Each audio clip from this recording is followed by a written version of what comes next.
Hi friends, welcome to Leeth 33 studio. வாங்க இந்த மாதிரி சூப்பரான ஒரு மீன் குழம்பு கேரளா ஸ்டைலில் எப்படி வைக்கிறேன்னு பார்க்கலாம். இப்போ நான் வந்து குடம்புளி எடுத்திருக்கேன். அதை அப்படியே தண்ணியில் கொஞ்சம் நேரம் ஊற வச்சிடலாம். சுடு தண்ணி வேணாலும் ஊற்றிக்குங்க, கொஞ்சம் நல்லா ஊறி வந்துடும். இப்போ நம்ம ஒரு 100 கிராம் அளவுக்கு சின்ன வெங்காயம் எடுத்துக்கலாம். அதை வந்து நம்ம இடித்து எடுத்துக்கலாம். இல்லாட்டி நீங்கள் பொடியை கட் பண்ணி கூட சேர்த்திக்கலாம்.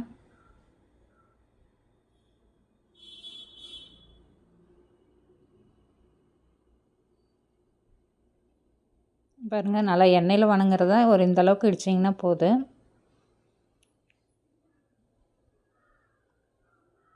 இப்போ நம்ம மண் பாத்திரத்தில் தான் வைக்க போகிறோம். இதுக்கு நான் தேங்காய் எண்ணெய் தான் யூஸ் பண்ணுறேன். நீங்கள் நல்லெண்ணெய் கூட சேர்த்திக்கலாம்.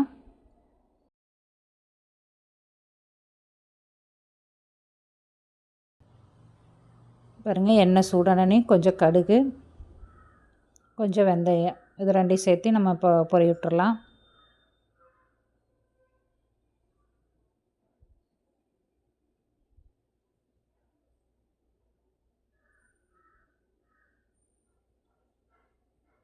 இப்போ பாருங்கள், கடுகு பொரிஞ்சிருச்சு. இப்போ நம்ம கருவேப்பிலை சேர்த்தியாச்சு. இந்த சின்ன வெங்காயம் இது கூட சேர்த்து நல்லா வதக்கிடலாம். ஓரளவுக்கு ப்ரௌன் கலர் ஆக வரைக்கும் வதக்கணும்.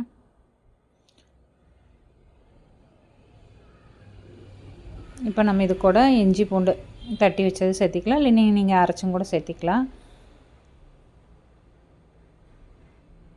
அதையும் சேர்த்து நம்ம நல்லா ப்ரௌன் கலர் ஆக வரைக்கும் வதக்கிட்டே இருக்கலாம்.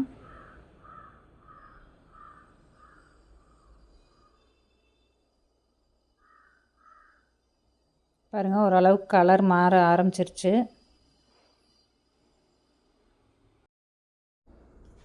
பாருங்கள், கொஞ்சமே வதக்கணும் மாட்டிருக்கு. அப்படியே இஞ்சி பூண்டெல்லாம் அடியில் பிடிக்கிற மாதிரி இருந்ததுன்னா கொஞ்சம் நல்லா அடியில் நல்லா வதக்கி விட்ருங்க. பாருங்கள், ஓரளவுக்கு கலர் மாற ஆரம்பிச்சிருச்சு. இப்போ மசாலா ஐட்டம்லாம் நம்ம சேர்த்திக்கலாம். கொஞ்சமாக மஞ்சத்தூள் சேர்த்திக்கிங்க. அப்புறம் காரத்துக்கு தேவையான சில்லி பவுட்ரு உங்களுக்கு எவ்வளோ, 1 ஸ்பூன் வேணுனாலும் 1 ஸ்பூன் சேர்த்திக்கிங்க. கொஞ்சம் அதிகமாக வேணுன்னா அதிகமாக சேர்த்திக்கிங்க. அப்புறம் கலருக்கு தேவையான காஷ்மீர் சில்லி பொடி, அது ஒரு 1.5 ஸ்பூன் சேர்த்திக்கிங்க. அப்புறம் மல்லித்தூள் ஒரு 1/2 ஸ்பூன் சேர்த்திக்கிங்க. இதை நல்லா பச்சை வாசனை போக வரைக்கும் நல்லா வதக்கி விட்டுடலாம். ட்ரையாகவே அப்படியே வதக்கி விடுங்க. அப்போ தான் நல்லா கடைசியில் கொதித்து வரும்போது குழம்பு நல்லா கலர் வரும்.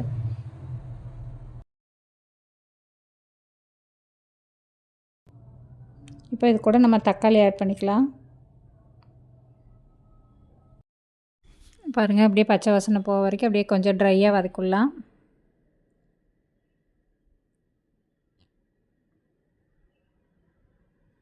அடி பிடிக்கிற மாதிரி இருந்ததுன்னா கொஞ்சம் அப்படியே தண்ணி சேர்த்து அப்படியே மிக்ஸ் பண்ணி விடுங்க.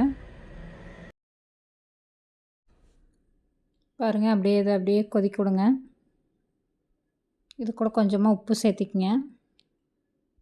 தண்ணி பத்தலைன்னா மறுபடியும் கொஞ்சம் கூட சேர்த்திக்கலாம். நம்ம சேர்த்து நம்ம இதை நல்லா மிக்ஸ் பண்ணி விடலாம்.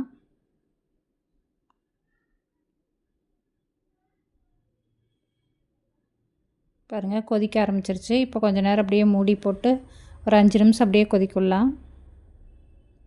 பாருங்கள், எண்ணெயெல்லாம் அப்படியே பிரிஞ்சு மேலே வர ஆரம்பிச்சிருச்சு. இப்போ வந்து நம்ம குடம்புளி ஊற வச்சுருந்தோம்ல முதல்லையே, அதை எடுத்து இப்போ கரைக்கவெல்லாம் வேண்டாம், அப்படியே அது கூட சேர்த்திக்கிங்க. இது அப்படியே குழம்பு கொதிச்சு வர புளி அப்படியே நம்மளுக்கு அப்படியே அதில் அப்படியே சேர்ந்துடும். இப்போ பாருங்கள், இது கொதிக்க ஆரம்பிச்சிருச்சு. இப்போ வந்து நம்ம மீனை ஆட் பண்ணிக்கலாம். இது என்ன மீனுன்னு பார்த்தீங்கன்னா சூரை மீன். இது வந்து முள்ளே இருக்காது. இது கொதித்து வேகும்போதும் மீன் அப்படியே உடஞ்சும் போகாது. டேஸ்ட்டு பார்த்திங்கன்னா மட்டன் மாதிரி இருக்கும்.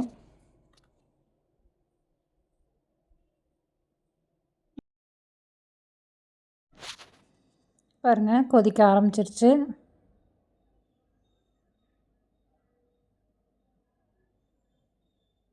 இப்போ வந்து நம்ம மூடி வச்சு அப்படியே ஒரு 10 நிமிஷம் வேக விடலாம்.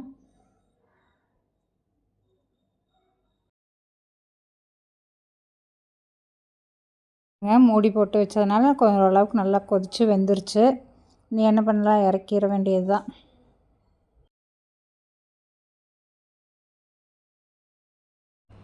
இப்போ பாருங்கள், இது இட்லி, தோசை, சப்பாத்தி, மட்டரிசி சாப்பாடு சாப்பிட்டிங்கன்னா சூப்பராக இருக்கும். பாருங்கள், கொதிச்சு ஓரளவுக்கு நல்லா எண்ணெயெல்லாம் பிரிஞ்சு வந்துருச்சு. இப்போ 2 கருவேப்பிலை மேலே தூவிட்டு நம்ம இறக்கிடலாம். பாருங்கள், பார்க்குறக்கே எவ்வளோ சூப்பராக இருக்குன்னு பாருங்கள். மீன் குழம்பு அப்படியே ஒரு நாள் வச்சுருந்து அப்படியே சூடாக்கி சாப்பிட்டா அவ்வளோ சூப்பர் டேஸ்ட்டாக இருக்குது. நீங்களும் இதே மாதிரி ட்ரை பண்ணுங்கள். இந்த வீடியோ பிடிச்சிருந்துன்னா வீடியோக்கு ஒரு லைக் கொடுங்க. தேங்க்யூ ஃபார் வாட்சிங்.